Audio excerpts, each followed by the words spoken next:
Now today's our topic is derivation of Maxwell equation. Now we derivation of first equation, second equation and third equation. Now Maxwell first equation, del, that is divergence of displacement current density equal to charge density.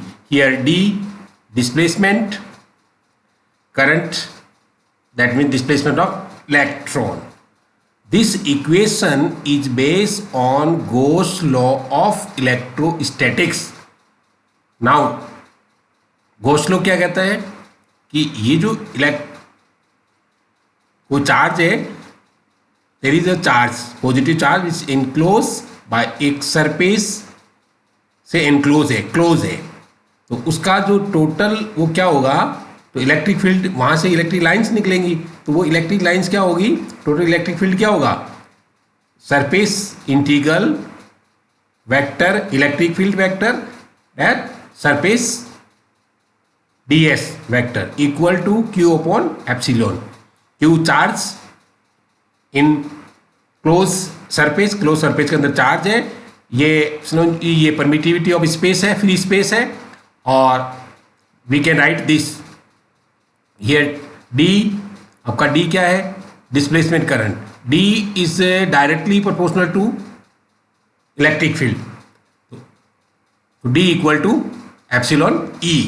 तो we can use d.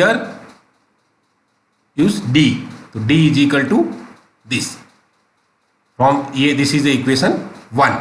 Now the charge density क्या होता है, charge upon volume, तो q equal to rho v.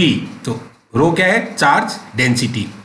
तो charge q की जगह अपन क्या लिख सकते हैं, वी कैन राइट q की जगह वी लिख सकते हैं volume charge density into dv. Now equation 2, apply Gauss divergence theorem in equation 2. Equation 2 के अंदर गॉस डाइवर्जेंस थ्योरम अप्लाई करो आप. तो क्या करना पड़ेगा, गॉस डाइवर्जेंस थ्योरम क्या कहती है कि surface integral change into volume integral और volume integral change into the surface integral. Surface integral change into the volume integral. ये this is the divergence dot है, यहाँ क्रॉस नहीं, डॉट है, dot D equal to dv.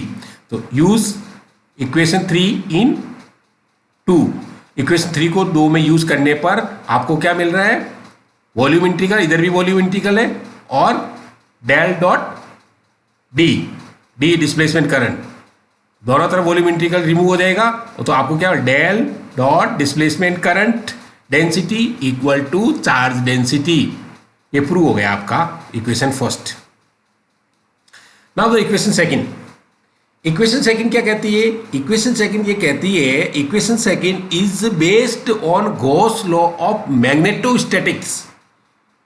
Magnetostatics क्या कहती है, कोई यहाँ आप सरफेस, कोई भी सरफेस एरिया कंसिडर कर लो, तो इस सरफेस से जो मैग्नेटिक लाइंस बाहर निकलेगी, जितनी मैग्नेटिक लाइंस बाहर निकलेगी उतनी मैग्नेटिक लाइंस अंदर, जितनी बाहर निकलेगी उतनी अंदर जाएगी. इसका मतलब नेट मैग्नेटिक फील्ड क्या हुआ, 0. यदि यहाँ मैग्नेटिक फील्ड आपका B है, तो इस सरफेस के अंदर मैग्नेटिक फील्ड क्या हो जाएगा, surface integral B vector ds equal to 0. Now अब आपको गॉस डाइवर्जेंस थ्योरम फिर अप्लाई करो आप. अपन क्या कर सकते हैं, surface integral change into the volume integral.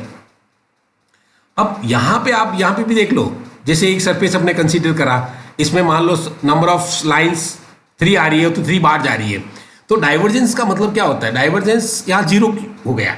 Divergence 0, किसी यहाँ जो वेक्टर काम करेगा उसका डाइवर्जेंस 0 होगा, क्योंकि जितनी लाइंस आ रही है उतनी बाहर जा रही है, ठीक है, तो डाइवर्जेंस 0 होगा. From equation 1 and 2 we get volume integral, this equal to this, remove the volume integral, we get divergence of magnetic field equal to 0 prove हो गया आपका. Now important and third Maxwell equation, derivation of Maxwell third equation. अब third equation क्या है आपका, del cross, cross का मतलब ये कर्ल है, यहां ई वेक्टर, ई है यहां इलेक्ट्रिक फील्ड। कभी कभी यहां पे आपका डी यूज करते हैं, डी और एप्सिल, डी और ई में यूज अपन उसमें फर्स्ट और सेकंड इक्वेशन में कर चुके हैं।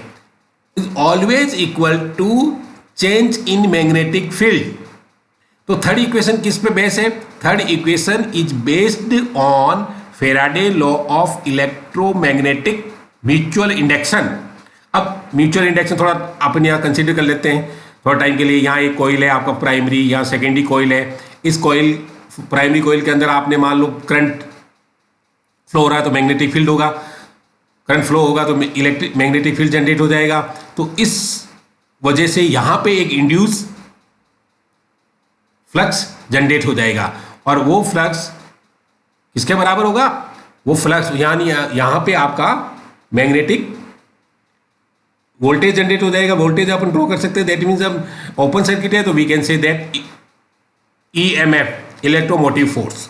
क्लोज सर्किट होता है तो अपन भी कंसीडर यहाँ वोल्टेज करते हैं। तो यहाँ इलेक्ट्रोमोटिव फोर्स ईएमएफ क्या होगा आपका, rate of change of flux, क्योंकि टाइम के साथ ये कम हो रहा है। ठीक है, वेरी गुड। तो फेराडे लॉ क्या कहता है, ये तो इसकी वजह से हुआ। अब फेराडे लॉ क्या कहता है, इलेक्ट्रोमोटिव फोर्स होगा वो line integral of electric vector dot DL के इक्वल होता है। फ्रॉम इक्वेशन 1 और 2 दोनों को आपने इक्वल कर दिया।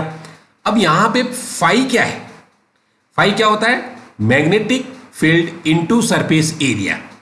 तो यहां पे आपका मैग्नेटिक फील्ड कितना है, बी, तो सरफेस एरिया लगा दो, integral surface integral magnetic field dot DS vector. ठीक है, तो यहां पे आपने इस फाई की वैल्यू आप पुट कर दिया आपने इक्वेशन, इस इक्वेशन में यहां पे, तो आप you get this equation. Now again यहां पे आपका लाइन इंटीग्रल आ गया और इधर सरफेस इंटीग्रल है। जब तक इधर सरफेस होगा इधर सरफेस होगा तो अपन इसको हटा सकते हैं। तो you have to change line integral change into surface integral with the help of stoke curl theorem, यानी स्टोक की कर्ल थ्योरम को अप्लाई करके आप लाइन इंटीग्रल को सरफेस इंटीग्रल में चेंज कर सकते हैं।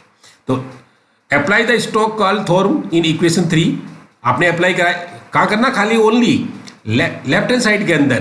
तो आपने ये करा तो ये आपका लाइन इंटीग्रल सरफेस इंटीग्रल में चेंज हो गया।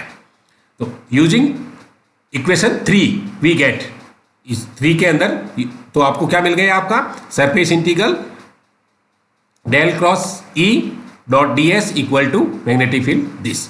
रिमूव दोनों तरफ सरफेस इंटीग्रल है तो हटा सकते हैं आप। तो ये आपका आ गया इक्वेशन दिस इज प्रूव। ये इक्वेशन थर्ड को भी अपने फेराडे की थर्ड इक्वेशन को भी अपने प्रूव कर दिया। नाउ अब नेक्स्ट जो वीडियो होगा उसके अंदर equation derivation of equation fourth equation of Maxwell equation को अपन स्टडी करेंगे, क्योंकि वो for exam point of view से बहुत ही इंपॉर्टेंट है नेक्स्ट वीडियो के अंदर। तो today finish our video, thank you, thanks for watching this video. Any problem please contact at grphysics1974@gmail.com. myself Gunaram. Okay.